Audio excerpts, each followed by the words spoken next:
പ്രശ്നങ്ങളാണ് നമ്മുടെ സമൂഹത്തിൽ ഈ ഒരു കാലയളവിൽ തന്നെ നമ്മൾ മനസ്സിലാക്കിയിട്ടുള്ളത്. ഇതിനൊന്നും തന്നെ പരിഹാരം കാണാൻ സാധിക്കുന്നില്ല. നിയമം എന്ന് പറയുന്നത് എല്ലാവർക്കും ഒരുപോലെ ആയിരിക്കണം. ഇക്വാലിറ്റി ഓഫ് ലോ എന്നാണ് ഭരണഘടന തന്നെ നമ്മളോട് പറയുന്നത്.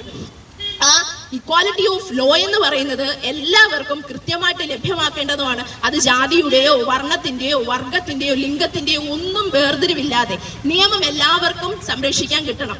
അതുപോലെ തന്നെ മറ്റൊരു കാരണമാണ് ലഹരിയുടെ വ്യാപനം എന്ന് പറയുന്നത്. നമുക്ക് എല്ലാവർക്കും അറിയാം ഈ ഒരു സാഹചര്യം. പക്ഷെ ലഹരി എന്ന് പറയുമ്പോൾ അതിന് വേണ്ടി വരുന്ന നിയമവ്യവസ്ഥകൾ, അതായത് ഒരു നിയമം എന്ന് പറയുമ്പോൾ ഞാൻ പറഞ്ഞ ഒരുപോലെയാണ്. അതോടൊപ്പം തന്നെ ഈ ലഹരി ഉപയോഗിക്കുമ്പോൾ ഇപ്പോൾ വലിയ ഒരു ഉന്നതനായ ഒരു വ്യക്തിയുടെ മകളാണ് ലഹരി ഉപയോഗിക്കുന്നതെങ്കിൽ കേസ് വളരെ പെട്ടെന്ന് തന്നെ ക്ലോസ് ചെയ്യുന്നു, പോകുന്നു, വരുന്നു, തീരുന്നു, നമ്മൾ അറിയുന്നില്ല.